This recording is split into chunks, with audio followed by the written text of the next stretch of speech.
All right, welcome everybody to the last week of our regular season of Garden Hour.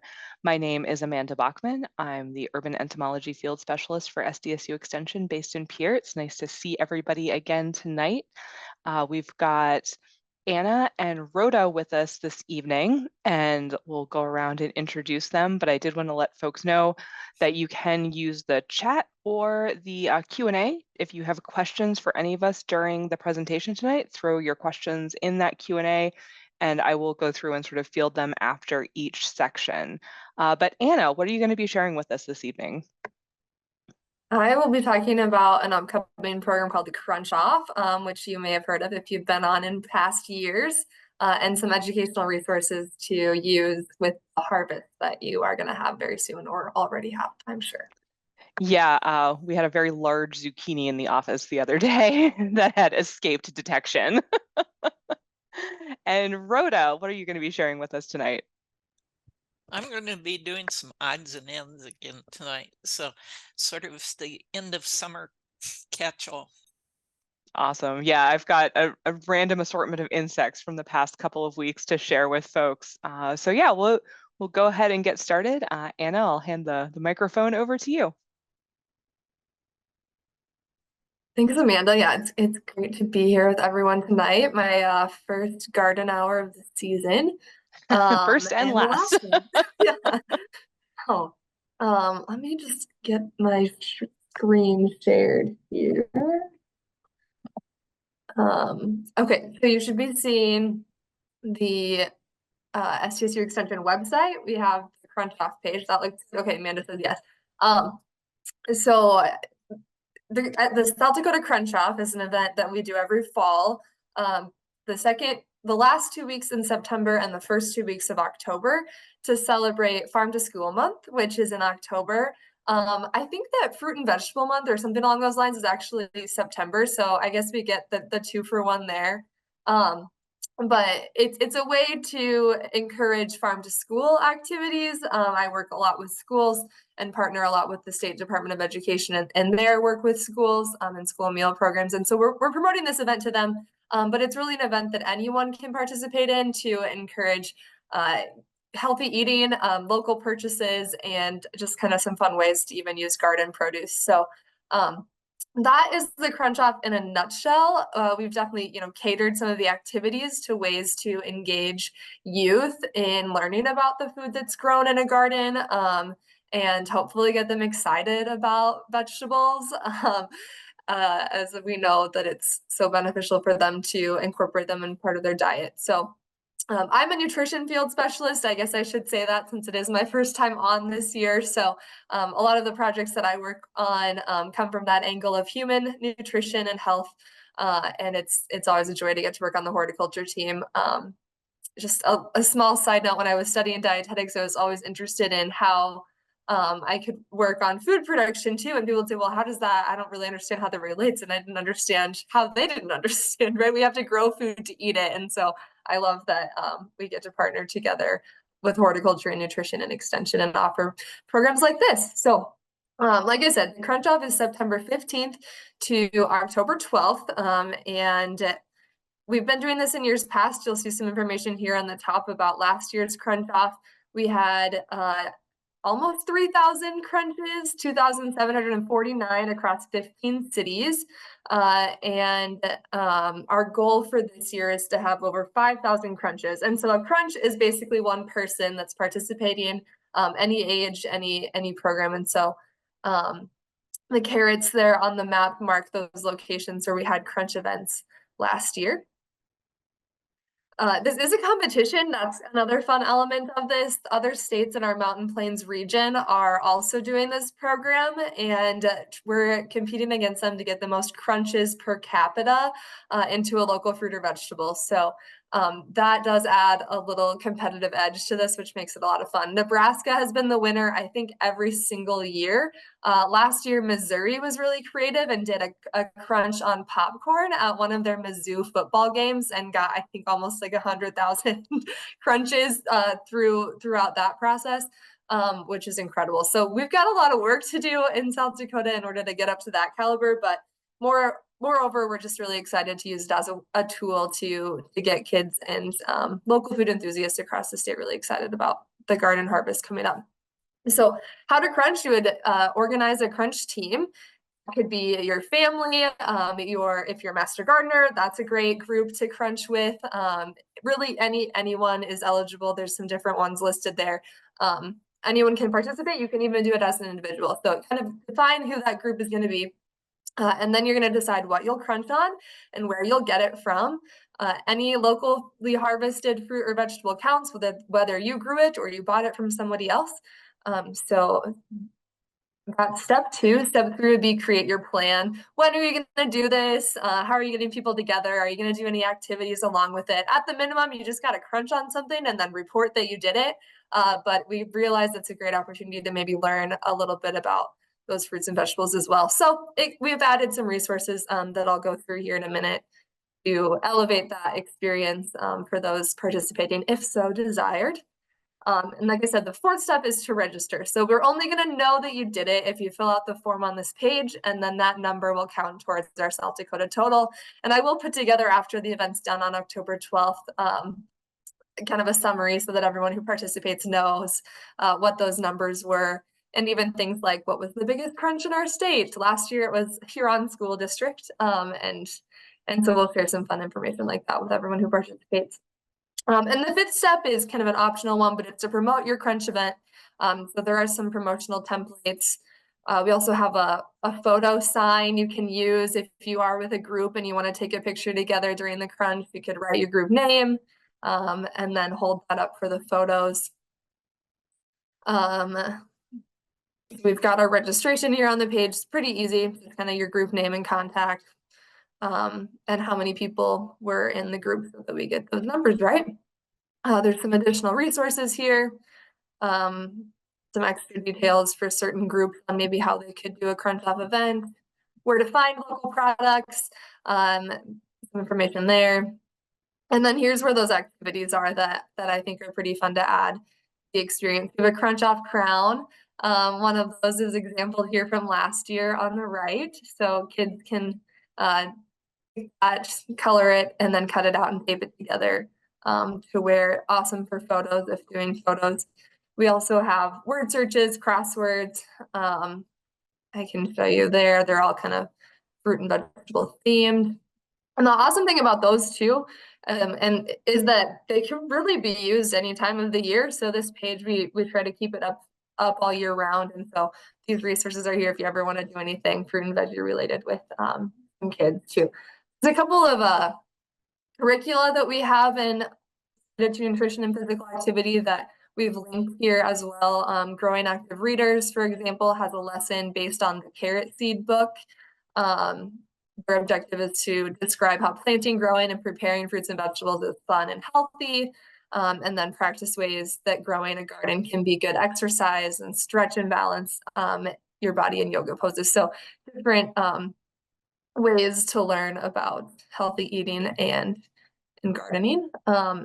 We also have a couple other ones listed, and I'll just mention Pick It, Try It, Like It, Preserve It, because I think that's a resource that you may or may not be aware of. I'm not sure if there was any mention of it this year in Garden Hour, but I'll take a moment just to talk about it because it's a great add-on to Crunch Off events. It's also just a great resource to have as we're in harvest season now. So Pick It, Try It, Like It materials are again on our website, and there's different modules for schools, preschool, and then for food preservation. So I'll start with that one. Here, there's a whole listing of a lot of different fruits and vegetables grown in the state. And so, for example, if you click on peas, it'll pull up different instructions for how to safely use a pressure canner, freezer, fryer, and then some tips and tricks. So super great resource for your preservation activities. Schools and adults are somewhat similar, so I'm just going to show one of them, but for each, again, fruit and vegetable, there's information on, there's an outlined educational objective, so basically a lesson plan, as well as nutrition facts and discussion guide, recipes, and then a take-home handout for families. So this is geared towards kind of group settings, but if you scroll to the bottom, as it's going here, oh, it's lagging on me. I think there's some really fun recipes. So these are a bit different than the preserve it recipes, but they show you, there's a bit of information on kind of when it's ripe, and then some recipes you could do fresh. So again, I just love the resource and wanted to point it out as it can relate to the crunch off, but you might find it useful outside of the crunch off. So yeah, lastly, there's some frequently asked questions, but I think I will stop there and hand it back over to Amanda. Awesome. Thank you so much, Anna. And yeah, for folks, if you've got questions for Anna, throw them in the chat. One thing I did want to ask is for people who might have questions about preserving food as we get into the fall season, who should they get in touch with? That's a great question. I work closely with them, but it's not me. So it's Jessica Molners is a new field specialist. She is a registered dietitian as well, and she works out of the Sioux Falls office, covers the whole state. So she works on food preservation. And then Whitney Keller-Reitz is a field specialist out of Watertown that does food preservation as well. So one of those two could answer your question, regardless of where you are in the state. Awesome. Yeah, good to know that we've got some food preservation experts, because I know that's we get some questions about that. So awesome. Thank you so much. And if folks have questions, throw them in the Q&A and we will get to them at the very end. But next up, we've got Rhoda. I'm looking at some of those recipes and thinking, I know. I was like, oh, one of those. Like, I should check that out. So this is a recap of last week. And last week I had a picture of a deer rubbing its antlers. This time the deer was actually one of my friendly backyard deer that I couldn't resist putting up. He brought a companion too, so I really do need to protect my trees this fall. Late summer to-dos, if you haven't thought about it, you might want to write down what varieties did well for you this year.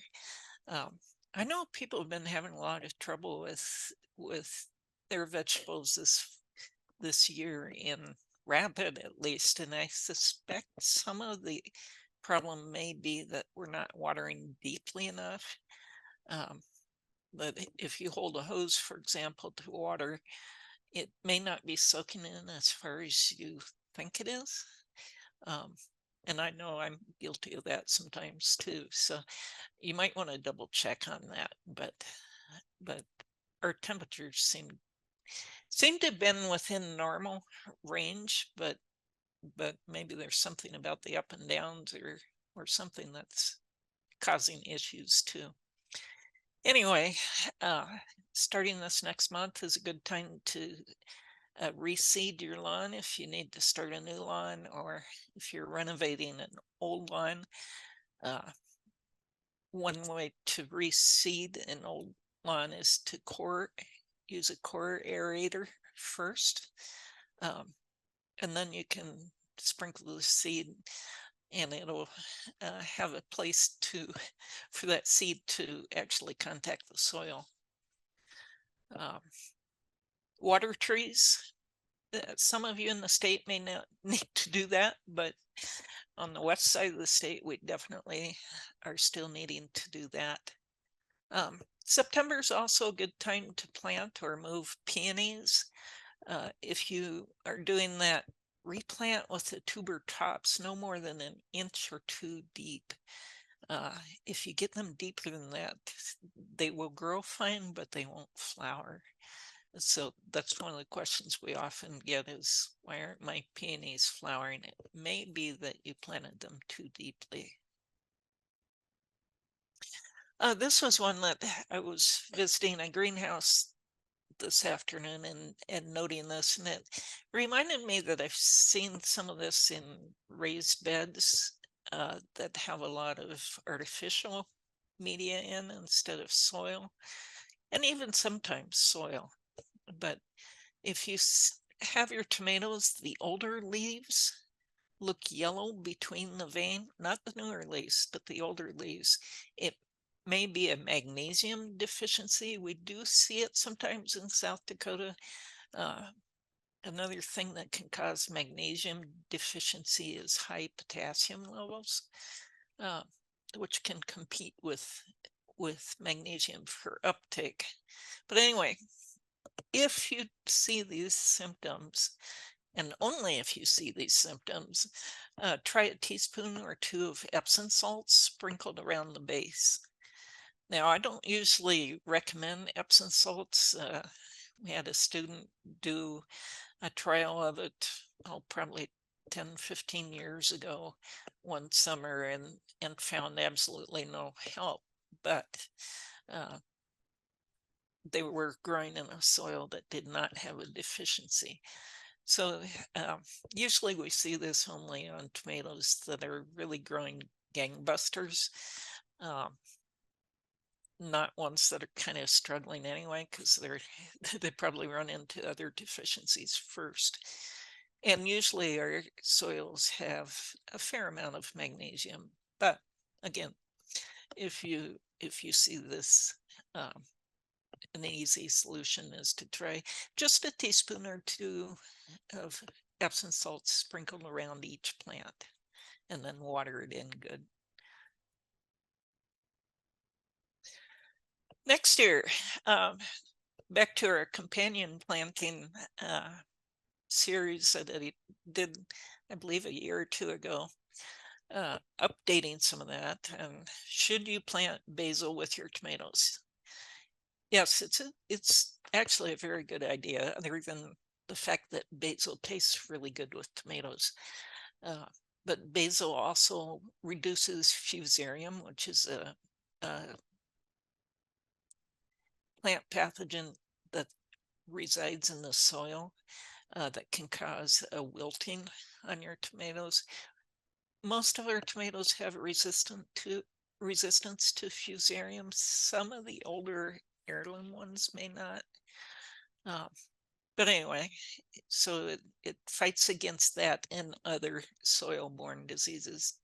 But it also increases the beneficial fungi in the soil, both mycorrhizae, which are good at helping the plant both avoid diseases and taking up nutrients and even water from the soil, and trichoderma, which is a beneficial fungi, again, that's sometimes used in greenhouse soils that fights against a lot of the seed-borne diseases. So in addition to other effects, basil is good at encouraging those beneficial fungi and fighting the bad ones. It also hastens wound healing on the tomato plant. So if you've got all of the plants whipped around by the wind, or something's chewing on it, or you had some hail damage, the volatile scent of basil itself helps the plant prepare for healing wounds.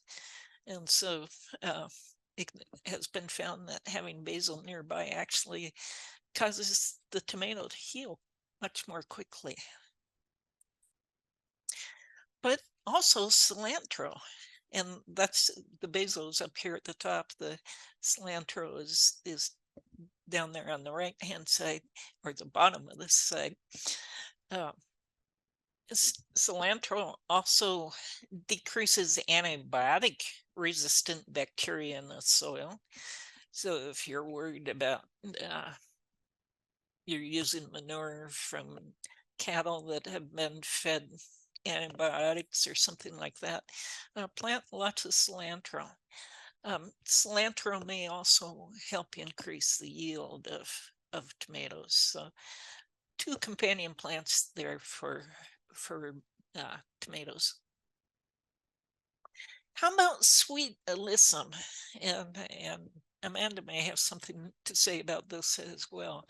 One study I ran across found that alyssum can attract flea beetles to nearby crops. So alyssum is often planted to attract some beneficial insects, but apparently beneficial aren't all the types of insects it may attract. So if you've had a lot of problems with flea beetles, we tend to out here in the western part of the state, and that's the type of damage it does.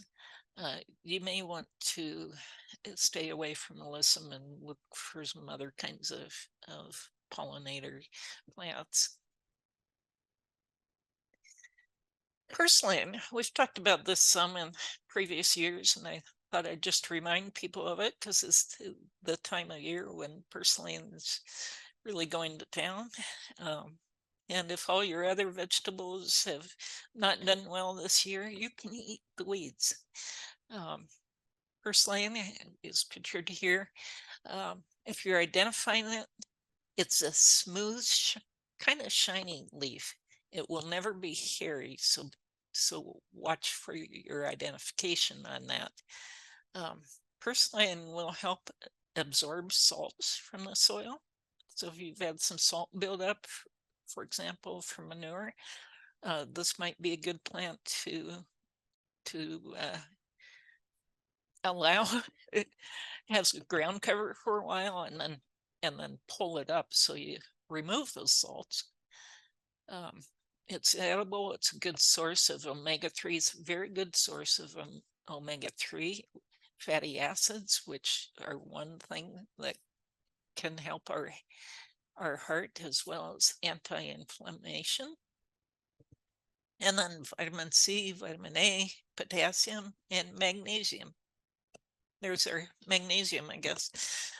If you don't want to do Epsom salts, I suppose you could put on some purslane, but you might want to make sure it's dead first. And be sure of the plant identity. Cut when the stems are 4 to 6 inches long, preferably before it flowers.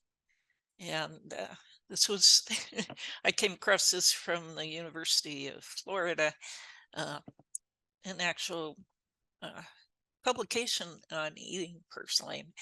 And you can Google this if you're looking for it. It gives you some tips for identifying it. And I don't know that I would actually plant it, but I will make use of it when it pops up. You can eat it raw in salads. You can even fry it. You can also add it to soups to thicken them. And I read there's some recipes I believe in this publication for even adding it to pork chops or roast pork or something like that. So just a thought. And then finally, I wanted to bring to your attention, if you've probably saw these during the introduction, and I've been bringing it to your attention, but next week now is the Soil Health and Cover Crop Field Day at Blue Sky Vegetable Company. So if you want to, this is at Worthing, South Dakota. So to see how some other farmers are using cover crops and maybe get some ideas for your garden.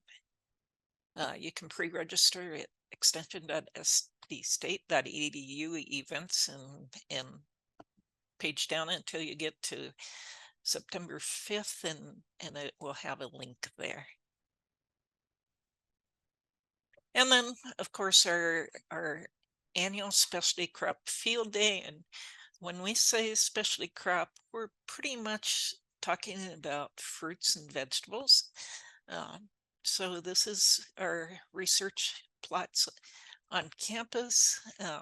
This one actually, I guess it's down at Beersford, but the field day will be at Brookings, just right on the east side of campus, from 4 to 7 p.m. And again, it's helpful to us if you register ahead of time so that we can have enough handouts and that sort of thing. And then the student farm is going to, I believe, have a field open house at their farm on the other side of campus after 7. So you can take 2 things at once. And with that, I will stop my advertising and see if there are any questions. Yes, you do have a question about how should one interplant basil with tomatoes? Their tomatoes get so big and block out the sun. If you're using cages or some sort of system for tying up your tomatoes, that can help. If you're just sort of leaving them as bush tomatoes, just leave a little bit more space between rows, for example, for the basil. And as long as you've gotten the basil up and growing well, even if it does get shaded out towards the end, you're still going to have some of those good effects until it gets shaded out.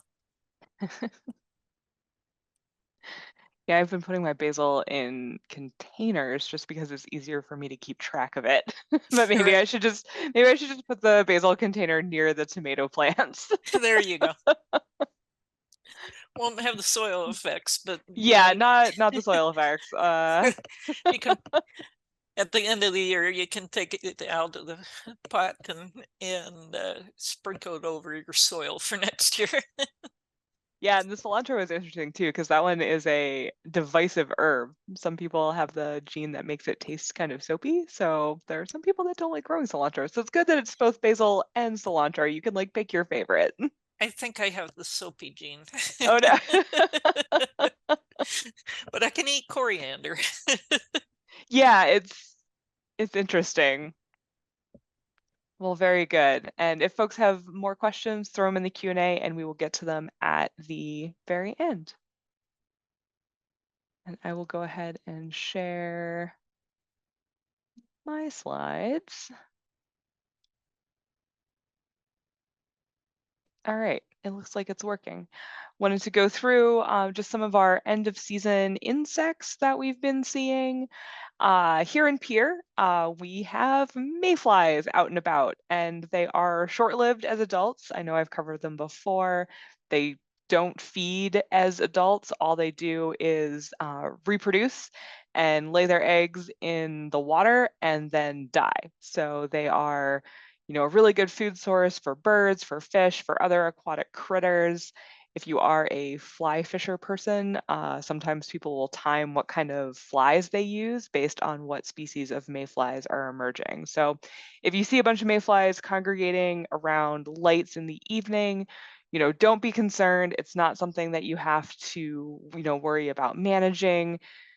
They'll be gone very soon. The sort of hatches or emergences, don't last for very long. And it's something where each species sort of has its own time of emergence. So I'm sure you probably saw some earlier in the season, but we do still have a couple hatches here later in August and early September. So you can see the mayflies are pretty distinctive. They have those sort of long tails, and they hold their wings sort of behind them when they're at rest. And they're not super strong flyers, so hopefully you won't confuse them with like a dragonfly or something. And it is definitely still bee season. So if you've got things that are still flowering, keep them flowering through our first, couple of freezes. Rhoda, I didn't know you were talking about basil tonight, but I threw in some of my basil because my basil is flowering. And the little green metallic bees absolutely love it. They also love the Russian sage out front. It's a little hard to see in the picture, but once you see one green metallic bee, if you kind of look around for their stripy abdomens, you'll see a couple more hiding out in that photo. And also the bumblebees are out and about still foraging. Honeybees, this is an important time of year for them as well, because they're, gathering up floral resources so that they can, have enough honey to survive the winter. Monarch butterflies are starting their migration. I know we'll be tagging monarchs at Insect Fest at McCrory Gardens coming up here on September 7th. So yeah, if you've got flowering plants, do what you can to keep them flowering. if you're, as Rhoda said, kind of checking to see what did well and what didn't this year, if you're noticing that there were times of the summer that you didn't have something flowering, maybe sort of pencil that in for thinking about what you can plant that will sort of bridge that gap for some things. And so that's why I do like including some annuals. I've got some blanket flower in there that came up as a volunteer and did really well. Sunflowers are sort of a good late season, they'll they'll bloom forever kind of thing. And yeah, so just have those floral resources. A lot of the different bees will appreciate it. And then you might even get to see some cool stuff like the monarchs as they, come through South Dakota. We're also heading into spooky season, and just my public service announcement reminder that spiders are friends. This quite large lady was hanging out on one of my sunflowers by my sidewalk, and I honestly at first glance thought that it was like some sort of weird growth on the sunflower. Turns out nope, just a chunky spider hanging out waiting for something big and tasty to come by. A lot of our orb weavers are really active right now. You might be noticing spiders, building webs on your porch. Just know that, they build a web a day, they put it up, and then they take it down, and they maybe move to a different spot. So, if you walk through a web, don't feel bad about destroying their handiwork. They're just going to build another one. It's okay. But I do encourage people to, allow the spiders outside to live, to hang out. They do a good job of, eating an assortment of critters for us, and they're just a cool part of the ecosystem. We only have two, actually no, we have one medically important spider in South Dakota, and that's the black widow. Don't get me started on brown recluse. That's a whole other, webinar series. But the spiders that you see outside, they aren't out to hurt you. So let them hang out. And this is the time of year where we sometimes start seeing like wolf spiders moving into garages or into houses. Just scoop them up and turn them around and put them back outside. I used to be a spider squisher back when I was in college and stuff, but then I realized that the bigger the spider, the bigger the mess it makes. And now I do catch and release because I didn't want to clean it up, but now I do catch and release because I want to make sure that those spiders are getting back out where they belong. So let the spiders chill. I also included soldier beetles. These are really common this time of year. It's the yellow beetle in the sort of center right of the photo. It's got some black markings on the end of its abdomen and on its thorax. It's got black legs. Soldier beetles are often found in flowers. So they'll feed on pollen and nectar and kind of move from flower to flower. They're not considered, they're not a pest insect. They're not damaging the flowers. Despite what this photo might look like, something else was chewing on it. This was out in, west of Huron at Magatahopi, and there were a lot of blister beetles. So I'm gonna sort of blame the blister beetles for some of that leaf or some of that petal damage. But if you see soldier beetles, don't be alarmed. They are considered pollinators. They're not hurting the plants. They're just a beetle that is very abundant this time of year. They actually overwinter as larvae, which is really interesting. And then they don't complete their development until about June or July. And so the adults are just sort of recently emerged this time of year to mate, lay eggs, and do all that. So if you see the soldier beetles, don't be alarmed. They have sort of that non-shiny appearance, so they can kind of be confused with blister beetles, but they're very different. So if you see soldier beetles, no need to be alarmed. They're considered beneficial insects, and they're some of our beetle pollinators. And then our annual cicadas, still out there being loud, not nearly as loud as the periodical ones. But if you hear that sort of whining, screaming in the trees, just know the annual cicadas are still out there. They'll be active until it starts getting cooler at night. Sort of as the nights get cooler, you can sort of hear them kind of start to quiet down. Maybe there won't be quite as many screaming at you. But yeah, they're still out and about. Again, no cause for alarm. They don't hurt the trees. They're good for soil aeration, and the birds really do enjoy eating them. This was one I found while mowing, and I think while I maybe rescued it from the mower, there was definitely a robin that was hopping around. that may have found it when I walked away. But yeah, the cicadas, you might not ever see them because they're up in the trees, but you might start to see them as they kind of die and sort of fall onto sidewalks. So no need to be alarmed. They're just one of our cool summer insects. And then some fall tips that I dug up from last year. If you're somebody who keeps potted plants, like I've got my succulents that are outside and they're going to move back inside for the winter. So if you've got, pots of things that you're going to be bringing in and overwintering inside, or like, putting them in the basement to go dormant, quarantine your outdoor plants before you bring them outside. Like, if you can put them in a garage or something before bringing them fully indoors, highly recommend. If you can let the soil dry out a bit before you bring them in, that will make it not hospitable for the earwigs, for the pill bugs, for some of those other critters that are hanging out in moist potted plants. It'll dry out and they will leave while they're still like outside or maybe in a garage where you don't care as much. Because if you just bring a pot directly from outside to inside, you are going to have a menagerie that comes with it. So quarantine those plants before you bring them indoors. Also important for pest species. If you've got aphids or whiteflies hanging out on something and you have other houseplants, you don't want to bring in stuff from outside that's then going to infest your houseplants. So make sure you're doing like a thorough scout of those plants before you bring them indoors if you've got other plants inside already. I talked about fall invaders earlier this month when I was on before. But it's still a great time of year to be checking your screens, doors, windows, any places where you might have those cracks and crevices. Fix those things. It helps to keep some of our larger fall invaders out. You're never going to have a 100% sealed house. That would be terrible for air quality. But if you've got some obvious areas and points of entry, the more of those you can fix, hopefully the fewer critters you might be finding inside with you. And also, our insects are going to be active through the first couple of hard freezes. I know, the first sort of hint of coldness, my basil decides it wants to die. But, things like wasps are a little bit hardier. So this is the time of year when people are sort of noticing more of those wasps around and they're like, oh man, when will they die? Same deal with mosquitoes.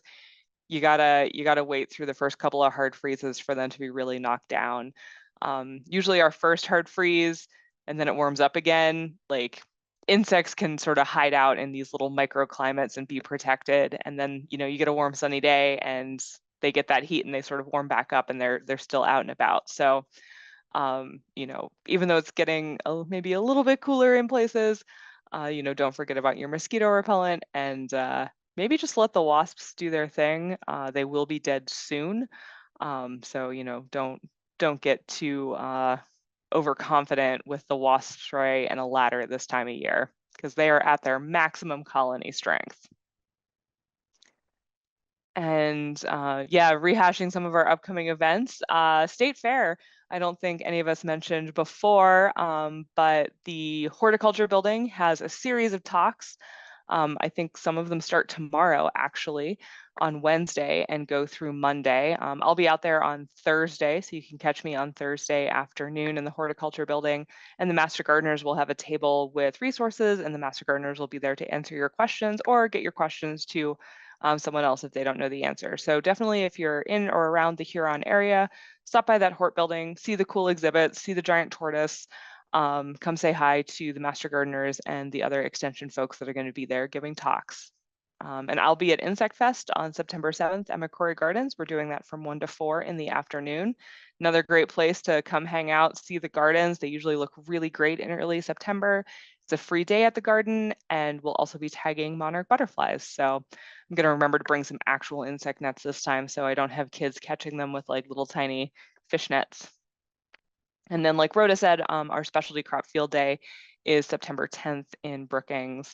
And I threw the link on there as well. But yeah, we've got a couple places where you can come see us. And then we'll be doing our off-season garden hour starting on October 8th. So we'll have some garden hour episodes to sort of tide you through the winter, one in October, December, February, and April, before we start up our 2025 season in May of next year. I cannot believe it is already the end of August. So the garden hour season has gone by quite quickly. Check out the questions here. Let's see, we've got somebody who's got birds on their sedum and veronica. They're definitely eating bugs. All sorts of things go to sedum. My sedum hasn't quite started flowering yet in Pier, but it's getting really close. And yeah, the bumblebees, the green metallic bees, all love it. And some birds might be daring enough to try to eat a stinging insect. But there's other, flies and stuff too that are going to those plants. So they might be eating bees. I mean, more power to them if they're willing to. That's like, trying to get the spiciest chili pepper. Um, a lot of things out there that are generalists, like you can't tell them not to eat the bees, but that's why bees generally have some sort of stinging defense. They're not entirely helpless, in this equation. Let's see. I know we've got some stuff that popped up. Let's see, double winged dragonflies. So I would say all dragonflies technically have double wings. They've got 4 wings. None of them have any more than that. So if they do, you've got a really interesting genetic modification. I do believe that some dragonfly species migrate as adults, but I don't think it's exactly like the monarchs as far as like going to one overwintering location or that kind of thing. There's some stuff that's like, oh, it's getting cold, I'm just going to move south. Like, whereas the monarchs are like, oh, it's getting cold, I'm going thousands of miles. But yeah, I'd have to do some more. It's been a dragonfly summer. I should have done some more research on them after they descended upon Rhode Island. Let's see, decreasing slugs in the garden. It's all about moisture, guys. Some parts of South Dakota have been really wet this year. I should have kept the sample on my desk, but I got a container full of teeny tiny little snails. Like this guy, and I want to say southeastern South Dakota, sent me a picture, and it was just these tiny little dots on a patio. And I'm like, I'm definitely going to need a sample because who knows what these are. I was thinking, I'm like, is it fly pupa? Like, was something like dead and like all the pupa like rained down, because that's happened in my garage before. I was thinking all sorts of CSI scenarios. And yeah, I got a little like pill organizer container full of the smallest little pointy shelled gastropods, and I have no idea what species they are because I'm an entomologist, and mollusks are outside of my realm. But yeah, moisture management is a big one for snails. I mean, I had some slugs near my like drip irrigation this year, which I was not excited about. They are my least favorite critter. But yeah, Rhoda, any other tips on getting rid of snails in the garden or slugs? Diatomaceous, I guess, maybe. Yeah, and I've heard like the whole like spiky eggshell thing that I'm like, I think you'd have to crush up a lot of eggshells depending on how much kind of ground you're going to cover. They are pretty susceptible to like the pitfall trap of beer situation. Like that'll really, if you think you have a lot of slugs, like you put that out and then you see the full horror of how many slugs you had. So that can be kind of like the Japanese beetle traps that like just bring them all. Again, not a fan of slugs. An iron phosphate product, Slugetta or something like that. Yeah, I want to say there are some molluscicides out there on the market, but much like with earwigs and stuff, a lot of it comes down to moisture. Like if you can, I know, we like to mulch, we like to do things to usually retain soil moisture because that's like the problem that we're usually having in South Dakota. But if you're in an area where it's been, if your summer was trending wet, doing things to kind of dry stuff out will will help, they'll go to other places. But yeah, we had a lot of slugs in Pennsylvania, and then I moved to Pierre, and I was like, oh yay, I don't have slugs. It was very nice. I don't have slugs. I don't have Japanese beetles. It's fantastic. Amanda, I have a question for you. Okay. Thinking about next spring and thinking about pollinators very early in the season before much is blooming. I believe some trees will help feed pollinators, like the early willows or something like that. Yeah. Do flowering bulbs help at all? Things like tulips. I never really see a lot of bees going to like a Doesn't seem tulip like or a crocus or a hyacinth. Um, some of those bulb things, like maybe you'll see flies sometimes, because some of them don't actually have a great smell. When I was in Wyoming back in July and we went up, an elevation, and anything that was blooming up there, I didn't see a single bee the entire time, but it was all flies that were doing the pollinating in that cooler temperatures, because bees take a lot of they like to be toasty, and so it takes a lot more temperature for them to like get going. So yeah, some of those really early season flowers, it might just physically be too cold for bees. So like they're flowering, but like something else is flies or something else is pollinating them. But yeah, a lot of the flowering shrubs that come out a little bit early are good for those early pollinators too. And you can just let your dandelions do whatever.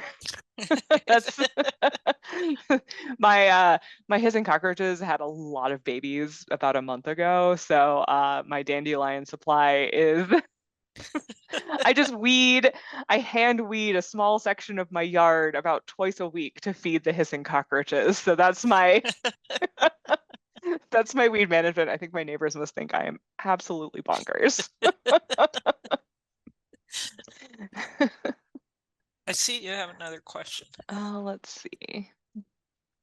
Tent Oh, caterpillars. tent caterpillars. Yeah. So, and I know Dr. Ball has put these in the tree pest alerts frequently. So yeah, another thing to prep if you haven't been reading the tree pest alerts, highly recommend those, especially if you're a fruit tree grower, because I know Rhoda can attest, there's a lot of things out there that can go wrong with a fruit tree, and a lot of those management for like diseases and stuff, you got to be on it, and then continuing to treat throughout the year.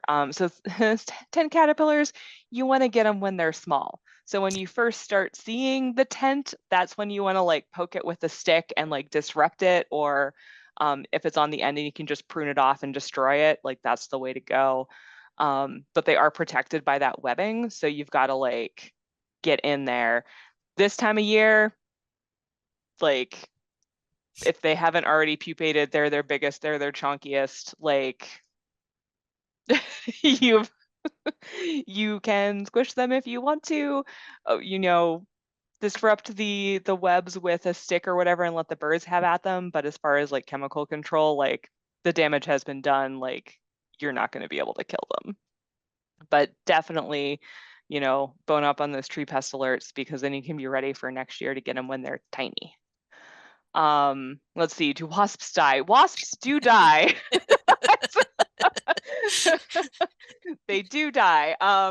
So the big like paper nests, like those don't get reused. So those are an annual species. The workers all die. The queens that are produced go and overwinter as adults, and then they will build a new nest the next year. So if you want to remove the paper nests, go for it.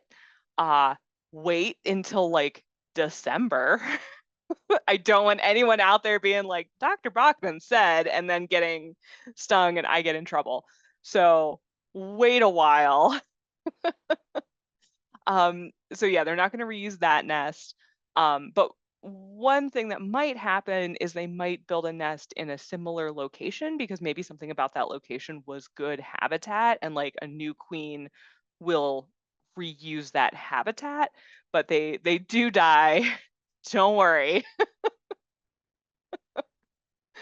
I was at Arbor Board today, and we were talking about like crabapple trees and how the deer were like cleaning up the crab apples. And it's like, good job, deer, because a lot of times when people have crab apples or pear trees or other things that are maybe shedding more fruit than they can harvest, the wasps and stuff will be attracted to that fermenting fruit, and then you have a real sticky, stingy mess. So yeah, the sanitation there as far as picking up the fallen fruit can help, but you want to be real careful, just because the wasps may be drunk, but they will still sting you. But yes, they will die. That was great. Oh, fantastic. Well, we're getting close to the top of the hour. Anna, any final parting thoughts for our garden hour attendees? No, you're kind of doing a frozen. demo, and Jess will as well. I mentioned she's one that helps with food preservation. So if you're there, come see us. And you were kind of frozen for this top of that. Are you guys going to be at State Fair? Was that what it was? Sorry. Yeah. Yes. Okay. State Fair. We'll be there Thursday, doing some demos. And we'll actually have a booth on Saturday, in the 4-H kind of space. So a couple chances to see our team. Yeah, awesome. Yeah, a lot of things are going to be happening at the State Fair. So for those of you on the eastern side of the state, come hang out with us.